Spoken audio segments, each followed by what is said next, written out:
Hola, buenos días. Soy Wendy Vega, estudiante de Derecho y la materia de Derecho Administrativo de la Universidad Nacional de Loja.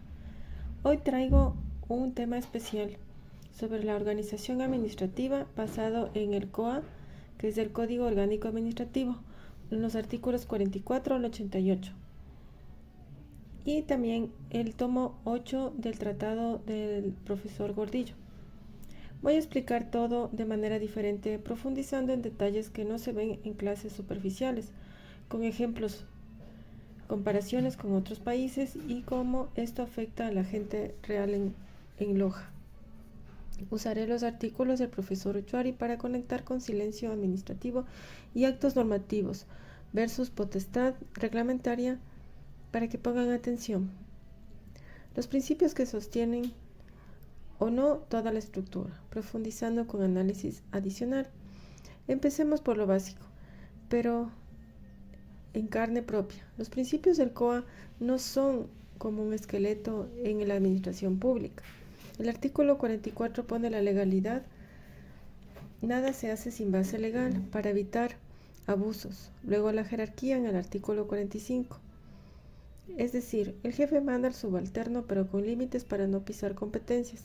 Desconcentración, como el artículo 46, delegar funciones sin perder supervisión, como cuando un ministerio envía decisiones a provincias. Y descentralización, el artículo 47. Los GAD tienen autonomía para manejar lo local, como agua potable o mercados. Según Gordillo, en la página 165 lo dice con base a este que marcó. La organización no es un organigrama estático, es un proceso dinámico para el bien común y eso amplía la perspectiva en Ecuador. Estos principios no son neutros, responden a nuestra historia de centralismo quiteño que marginaba al sur, pero en 2025, con el conflicto armado interno de enero del 2024, que aún no estamos viviendo, vemos cómo la jerarquía se usa para centralizar emergencias. El decreto 500, anulado parcialmente por la Corte Constitucional, dejando al GAD como Loja sin recursos para manejar refugiados locales. Comparado con Colombia, su ley 1437 obliga a coordinación interinstitucional con fondos dedicados. Aquí el COA habla de subsidiariedad, pero sin plata, es pura retórica. Dato adicional, un informe de la Defensoría del Pueblo en el 2025 muestra que el 52% de quejas en el GAD, por ejemplo, jerarquía mal aplicada, que demora trámites básicos como licencias agrícolas. La estructura central desconcentrada, descentralizada, ampliando como complementos.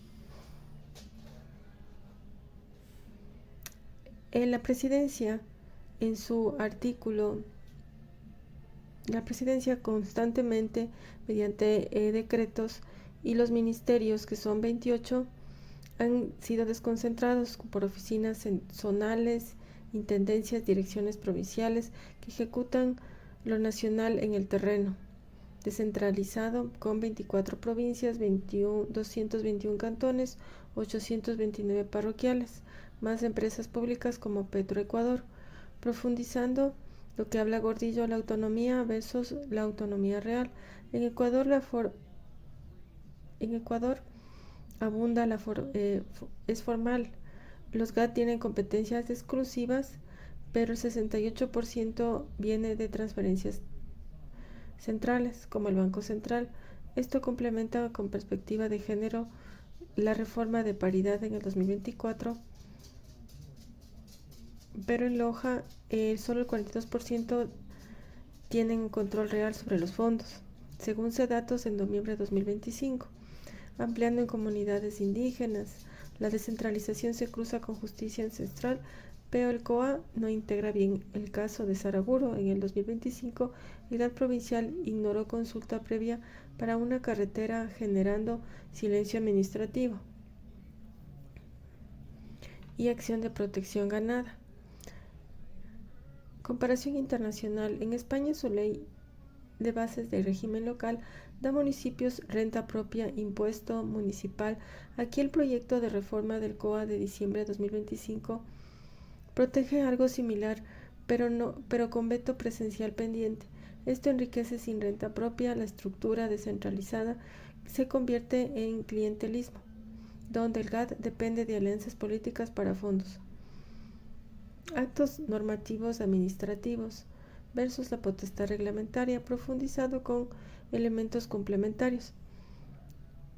Aquí va lo pesado, pero lo explico simple. El presidente tiene potestad reglamentaria exclusiva, como decretos, leyes, regulaciones que obligan a todos.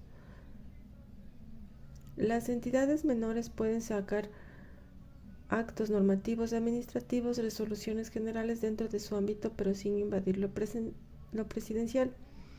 Uchuari lo disecciona. Esta figura previene inflación normativa, pero genera confusiones prácticas. Ampliando perspectiva en 2025, con la crisis energética, el Ministerio de Energía sacó la resolución 4045-2025 obligado racionamiento eléctrico, pero la Corte Constitucional anuló la sentencia por su reglamento encubierto. Complemento: impacto de derechos humanos para pueblos indígenas con actos sin control previo violan la consulta, como en su caso la minería de Zamora en el 2025, donde el GAD emitió acuerdos sin publicación, generando silencios y acciones que protección, aumentando con quejas indígenas por actos normativos. El silencio administrativo. El silencio es una anomalía que suele pasar, pero lo regula como positivo o negativo, después de plazos. El silencio surge por vulnerar un derecho fundamental, profundizando. En 2025, con digitalización y del portal Gov, promete respuestas en 30 días, pero un estudio de Transparencia Internacional Ecuador muestra que el 50.9% de trámites en el GAD caducan por silencio, agravando desigualdades rurales. Ampliando la perspectiva indígena, en Loja, comunidades Arabura enfrentan silencios con peticiones de tierras ancestrales, violando el artículo 57 de la Constitución. El silencio positivo automático en 15 días con sanciones penales del funcionario. Habla de responsabilidad, pero el 15% de quejas resultan multas. Actualización de sentencia CE 7825 obliga al GAD a motivar silencios en 48 horas para casos indígenas. En resumen, en principios de legalidad y jerarquía, estructura central desconcentrada, descentralizada versus potestad, silencio, consulta, es necesario conocer el COA y tener esto bien claro. Este guión lo he preparado en base a la materia y a la información que he recibido. Lo grabo, termino con una reflexión indicando que todo esto, esta situación de las entidades públicas, su administración, la desconcentración muchas veces nos lleva a una verdadera administración, sino a ampliar más las brechas y que se vuelvan más burocráticos los trámites. Cada acto administrativo debe estar legalmente legalmente respaldado tanto con el COA y de la mano, lógicamente, de la Constitución del Ecuador. Muchas gracias.